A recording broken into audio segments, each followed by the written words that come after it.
కార్మిక వర్గం, కష్టజీవులు, వ్యవసాయ కూలీలు, రైతాంగం, యావత్ ప్రజానీకం శ్రేయస్సు కోరుకునేటువంటి మహోన్నత వ్యక్తిగా కీర్తించదగినటువంటి కామ్రేడ్ పుచ్చలపల్లి సుందరయ్య గారు, ఆంధ్ర రాష్ట్ర నెల్లూరు జిల్లా ప్రాంతవాసి అయినటువంటి సుందరయ్య గారు ఈ దేశంలోనే మొత్తం కష్టజీవులకు సంబంధించి ఆదర్శవంతమైన జీవితాన్ని గడిపినటువంటి వ్యక్తి.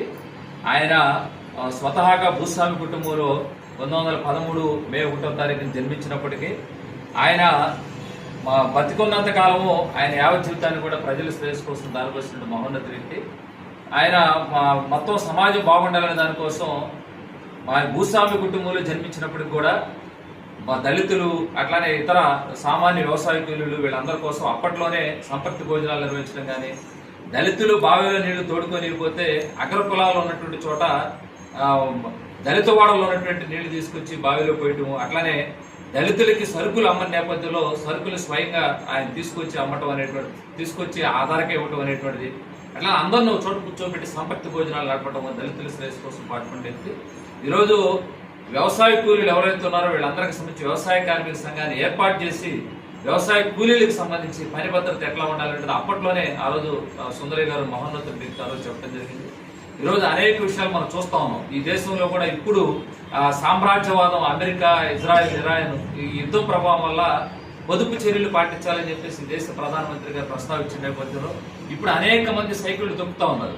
కానీ పుచ్చలపల్లి సుందరయ్య గారు ఆ రోజే ఆయన ఉత్తమ పార్లమెంటేరియన్ గా ఆయన కోసం పార్లమెంటులో ఆయన పార్లమెంట్ సభ్యుడిగా ఉన్నప్పుడు ఆయన కోసం ప్రత్యేక సైకిల్ స్టాండ్ ఉండేది. పార్లమెంట్ కి సైకిల్ స్టాండ్ లేనటువంటి ఏకైక వ్యక్తిగా కూడా అప్పట్లోనే సుందరయ్య గారు కీర్తించబడ్డాడు.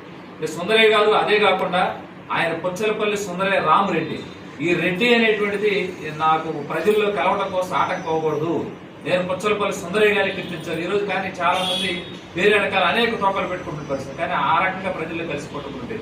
అట్లానే జీవితాన్ని ప్రజల కోసం అంకితం చేయాలనే దానికోసం ఆయన భార్య ఎవరైతే లీలమ్మ గారు ఉన్నారో ఆయనతో చర్చ జరిపి పిల్లలు పుడితే పిల్లల మీద ప్రేమ పెరిగిద్ది, ఆ రకంగా కాకుండా పార్టీ కోసం మనం అంకితం అవ్వాలని చెప్పేసి పిల్లలు కొట్టుకున్నా కూడా ఆ రకమైనటువంటి చర్యలు తీసుకున్నటువంటి కామ్రేడ్ పుచ్చలపల్లి సుందరయ్య గారు.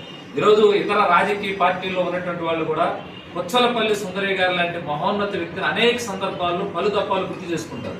ప్రజల కోసం త్యాగం చేసే దాంట్లో, బందర కాలువ పూడికి తీసే దాంట్లో నేరుగా సుందరయ్య గారు పాల్గొంటాము. ప్రజలందరినీ సమీకరించి ప్రభుత్వమే కాదు మనం కూడా ఈ ఉప్పిన వ్యవహారాన్ని తట్టుకోవడం కోసం చెప్పేసి ఆ రకంగా చేసిన పరిస్థితి. అట్లాగే సుందరయ్య గారికి సంబంధించి ఈ రోజు ఉన్నటువంటి ప్రాజెక్టులకు సంబంధించి కానీ, ఈ రోజు దేశంలో ఉన్నటువంటి అనేక రకాలైనటువంటి రైతాంగం, వ్యవసాయ సమస్యలు వీటన్నిటి మీద ఒక సమగ్రమైన ప్రణాళికతో సుందరయ్య గారు పనిచేశారు.